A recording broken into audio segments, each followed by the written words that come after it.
बस कहा, माँ आप मेरी सहेली बना लिए हैं आपने मुझको, इतनी कृपा कर दो माँ, मेरा ऐसा स्वरूप बना दो जिस स्वरूप से कोई स्नेह ना करे। माँ मैं शिव की भक्ति में लगी रहूं। पार्वती जी ने पूछा, ऐसा कौन सा स्वरूप, ऐसा कौन सा स्वरूप मैं तुमको दे दूं, कौन सा स्वरूप?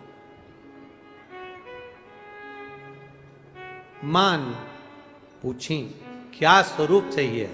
बस आप जिस पुत्र को जन्म दोगी, मां आप जिस पुत्र को जन्म दोगी, जिसके धड़ पर हाथी का मस्तक लगेगा, उस गजानंद की सेवा के लिए मुझे भी हाथी का मस्तक लगा दीजिए, जिससे मैं आपके बेटे को अपनी गोद में खिला सकूं और उसको लाड़ लड़ा सकूं।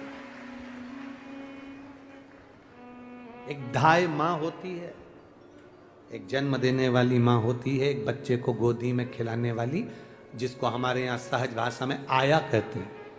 हमारे यहाँ कह देते हैं ये बच्चे को गोदी में खिलाती आया है, धाय मां। मैं उसकी धाय मां बन जाऊं। मालिनी हाथी के मुख को मांगती है, गजमुखी मालिनी, गजमुखी मालिनी।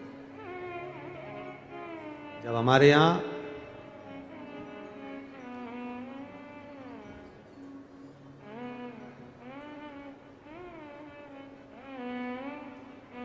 एक नारी की जिंदगी में जब कोई विषम परिस्थिति आ जाती है, एक नारी की जिंदगी में जब कोई विषम परिस्थिति आ जाती है और उसकी आंख के आंसू जब सूखते नहीं हैं, बड़ी दुखी होकर वो अपने घर में रहती, कहीं पति मदिरा में डूबा है, परिवार के लोग अपशब्द कह रहे हैं, ताने दे रहे हैं, गालियां दे रहे हैं, और वो सोच कर बैठी अब जिंदगी नहीं चाहिए, भगवान तू ये जीवन अब मत देना।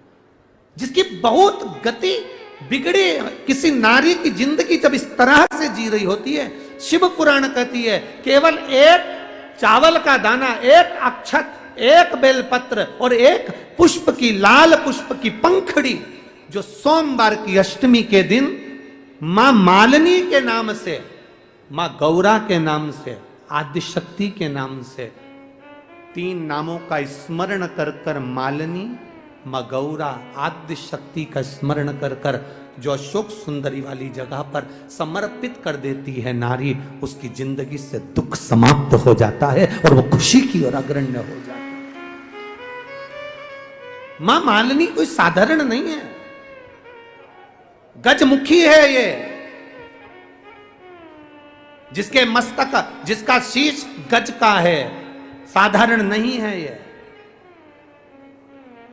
मत्स्य पुराण कह रही है, विष्णु धर्मोत्तर पुराण कह रही है, और नव दुर्गा उपनिषद कह रहा है, ये मालिनी मां कोई साधारण नहीं। उसका नाम का स्मरण, हमारे एक नारी बहुत कष्ट की अगर जिंदगी जी रही है तो उसको एक बार अपने जीवन में उपाय करना चाहिए, उसको जीवन में एक बार मां गजमुखी मालिनी का स्मरण करना चाहिए,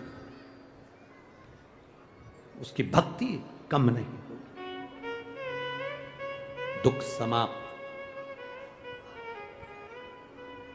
वो गजमुखी मालिनी,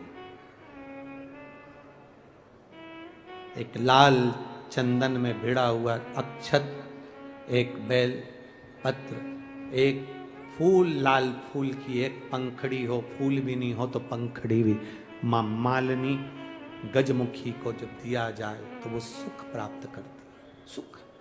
शंकर भगवान के जितने संतान, उतना गजमुखी मालिनी ने अपनी गोदी में खिलाया। अशोक सुंदरी को, गणेश को, कार्तिक षडानंद को, जया, विषहरा, शामरीवारी, दौतली देव, ये सब कन्याओं को, बेटों को मां मालिनी अपनी गोदी में खिलाती, दुख समाप्त कर देती। जब कोई चढ़ाता है ना अशोक सुंदरी वाली जगह पर ये वस्तु, तो मां मालिनी उसको गोदी में खिलाती, उसको दुख नहीं आने देती। मां मां होती है। समय आया, आगे वर्णन आता है श्री गणेश जी महाराज के प्रागट्य का।